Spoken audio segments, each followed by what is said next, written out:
بعض لوگ بڑی عجیب خبر سناتے ہیں، میاں تمہیں کیسے پتا؟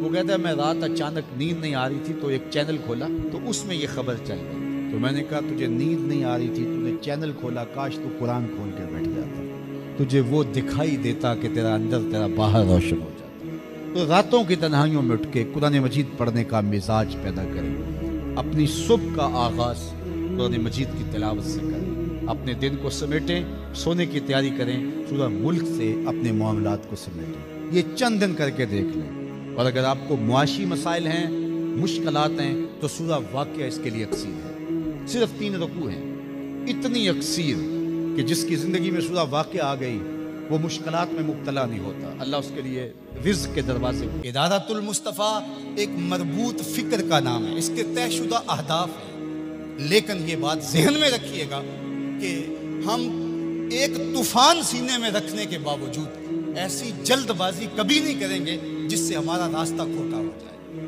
ہم سمجھتے ہیں، اور اس وقت جو دکھ پھیلے ہوئے ہیں، امت جس درد میں مبتلا ہے، ایک وقت تھا اس زمانے میں ہم بھی کہتے تھے کوئی شہر دے لوگ بھی ظالم نے، کوئی سانو مدن۔ خدا کی راہ میں خرچ کرو، خدا نے یہ نہیں کہا کہ سارا ہی خرچ کر دو، یہ تو کسی کو اعزاز ملتا ہے، یہ تو صدیق اکبر کا اعزاز ہے۔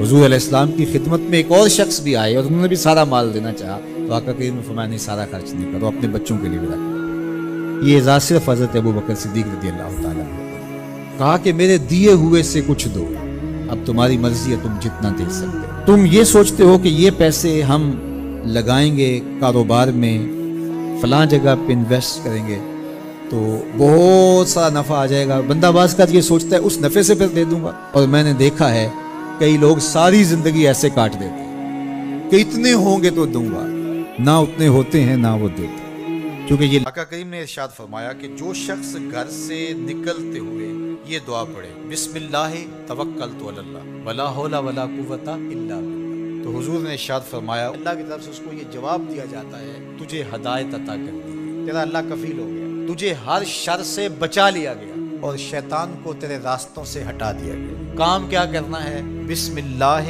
توکلت علی اللہ ولا حول ولا قوت الا باللہ، یہ گھر سے نکلتے ہوئے پڑھ لیں گے اور اللہ کی رحمتوں کے حصار میں آ جائیں گے۔ گلی اور بازاروں کے اندر شیطانوں کی بھیڑ بھی ہوگی، لیکن ہم سے نہیں ٹکرا سکیں گے، ہٹا دیے جائیں گے، کیونکہ یہ ضمانت ہمارے حضور نے ہمیں۔ ایک لمحہ تمہیں ایسا بھی میسر ہونا چاہیے اپنے اوقات زندگی میں جس میں تمہارے اور تمہارے رب کے درمیان کوئی بھی نہ ہو۔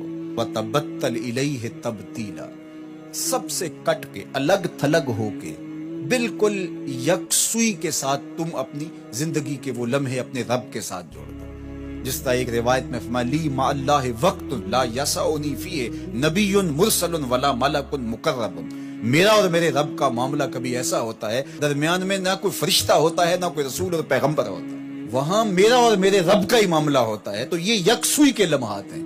تو ہمیں یہ کہتے ہیں وہ منڈے نے بڑی محنت کی ہے جی اس لیے آگے نکل گیا، کتنے منڈے ہیں جنہوں نے بڑی محنت کی اور پیچھے رہ گئے ہیں جی، یہ بندہ جو ہے وہ بڑا زبردست تھا اس لیے آگے چلا گیا، اور زبردستی کے فوائد تو ضرور ہوتے ہیں، لیکن آپ اپنے کاموں کو منسوب اپنی طرف نہ کرو اللہ کی طرف۔ جب میں بیمار ہوتا ہوں وہ مجھے شفا دیتا ہے، بیماری کی نسبت اپنی طرف، شفا کی نسبت اللہ تعالیٰ کی طرف۔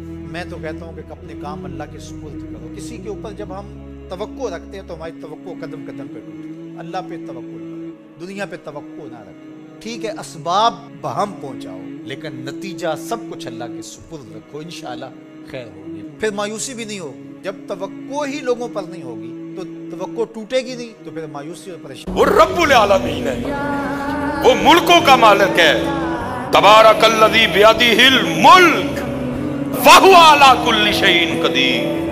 کیا ہے جو اس کے خزانے میں نہیں ہے؟ کیا ہے وہ جو نہیں دے سکتا تجھے؟ مانگ مانگ مانگ مانگ مانگ، یہاں تک کہ اتنا پسند ہے اس کو مانگنا کہا دعا عبادت کا مغز ہے۔ بندہ 6 فٹ دا ہے، رنگ لال سرخ ہوئے، مغز ہی نہ ہوئے تو بندہ اتنا پسند ہے اس کو تمہارا مانگنا۔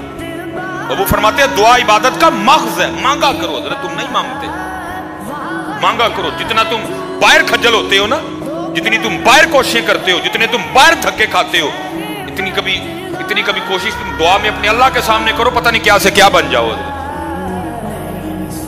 کہہ رہا مانگو، وَإِذَا سَأَلَكَ عِبَادِي